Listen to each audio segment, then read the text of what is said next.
Kula kanca-kanca kebetulan bukan Mbak Wanda, anu Opa. Ayo dah, ayo dah. Iya, ngono ya aja karo lho, aja karo. Ora.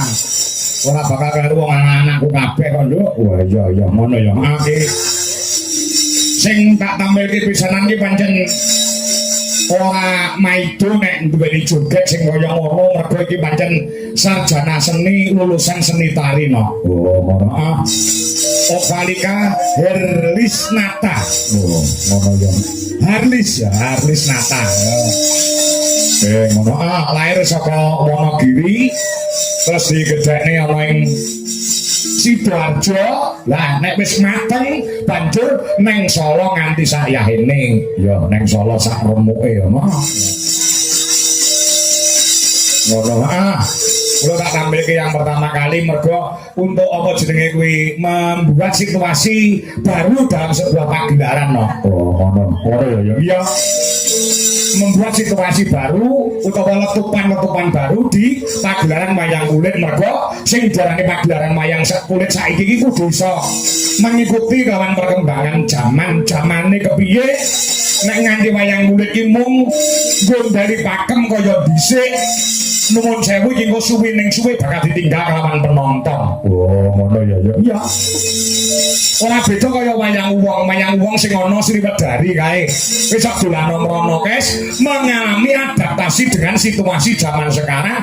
Mula ben dina kuwi sing nonton meni pirang-pirang. Oh ya tan ora beda wayang kulit no. Wayang kulit kuwi anggere digelar ana ngendi wae waton dalange iki mau berkreativitas, mau berkreasi. Piye to karepe masyarakat saiki, piye to karepe para pandemen budaya saiki, insyaallah wayang bakal tetap berkembang dan dicintai oleh semua lapisaning para warga masyarakat, ora mung para pinisepuh, sing nom-nom, sing taruna, sing muda-mudi uga gelem tresnani kelawan wayang mergo perkembangan wayang kuwi dhewe. Oh, ngono ya ya. Iya. Iya ngono ngesake dawuh yen to iki mujudake sing penting ora nerak powaler kang satu angger-anggere pewayangan utawa pedalangan no. Oh, ngono. Ora beda sore mau ki adate awake dhewe iki lak ora sah dadak nganggo campur sari barang saurunge wayang. Oh, ngono. Sawangan live streaming awake dhewe sore iki jarang sekali nang nganggo campur sari dhisik. Ning gandeng kuwi sing nyuwun ki sing nanggap. Awake dhewe ya mung manut mergo ana paribasan selain donatur ora entuk ngatur. Ngono ya. Ngono ya. Sore mau penjare Pak Tioto ya metuki kelawan awake dhewe Mas Kangkung nggih. Nuwun sewu sadurunge pagelaran dipun paringi campur sari riyen nggih. Nggih. Anu kula pengin kados Mas Dalang Akbar nika. Nggih. Oh, sore digawe campur sari sik. Nek cara awake dhewe ya eman-eman. Eman-eman pengerawite sing lulusan isi Surakarta ning gandeng. Kuwi sing ngersake sing nanggap awake dhewe ya tetep banyu mili. Ya ngesake dawuh supaya sing nanggap ku ya marem mergo dituruti apa sing dadi kekarepane. Oh iya. Ya kesoke dawuh sing saturke sore mau no. Sore mau aku wis matur. Bahwasannya pada malam hari ini kuwi mitoni putune penjerane Pak Suyoto Soibu Saiken. Ayo Kaivano Zain Alfa Rendra. Jenenge apik, jenenge becik ya. Iki yo jeneng yo mengikuti zaman. Lho, ngono. Zaman dhisik yo ora enek nganggo Kaivano Zain Alfa Rendra ki ora enek. Ya, biyen air ceprot kok lanang bekasane pasarane pon kuwi jenenge Ponadi. Oh. Lahir wedok kok pasarane legi ya jenenge Legiem. Oh. Ini saiki wae nganggo jeneng sing sesuai dengan zamannya sekarang Kaivano Zain Alfa Rendra. Oh, ngono ya bisa. Iya yo ngesoke dawuh. Nyiras pantos sambil menyelam minum air. Ya. Ngluwari ujar, ngluwari punagi saka penjerane Bromo Suwargi. Pak Gemi ya gak pernah mara tuane menjare Pak Yoto. Oh ngono ya. Nalika isih sugeng rumiyin pengen nanggap dalange Pak Kangko. Oh ngono iki lho Nduk. Kini ora tanggap saka penjane Pak Suyoto saha Ibu Saikem. Ya wis dianggep angin lalu. Oh, nek nyatane beliau kuwi mestuti dawuh pepundhen sing wis murut ana ing Kasidan Jati kepengin nyenengake lawan beliaunya sing wis mapan ana ing kasuwargan. Oh, ngono. Lan nyenengake kabeh para warga masyarakat. Ya ngono ya.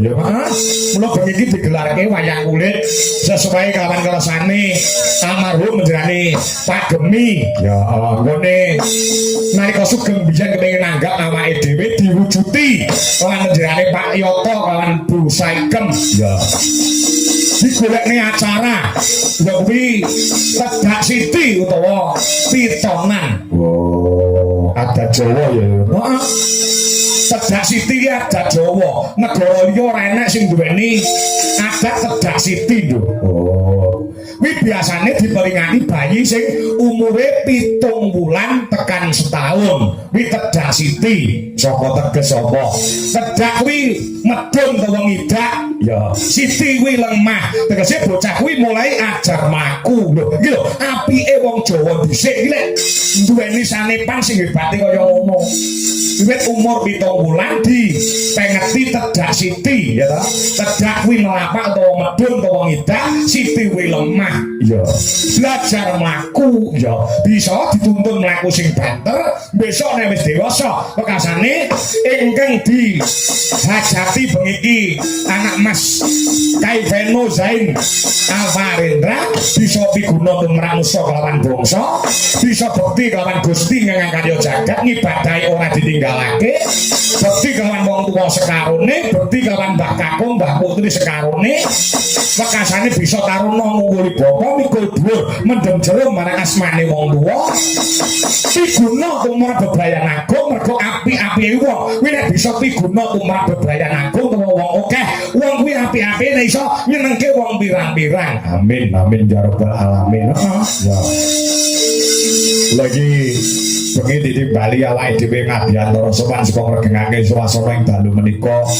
Mugi dadyasana berkahe Gusti Allah ditunake tumrap panjenengane Pak Suyoto saha Ibu Saikem sakeluarga ya yungsu marambah brayat agung keluarga agung ing mapan ana dalem kene. Amin ya rabbal alamin. Ya. Iki mau ket sore wis nyuwun lagon. Ya, request lagu dari Kakak Cia untuk adik Wano. Oh, ngono. Ya. Celukane Wano. Karyane iki Narto Sabdo. Oh, ngono. Cap menengo adik aja pijer nangis.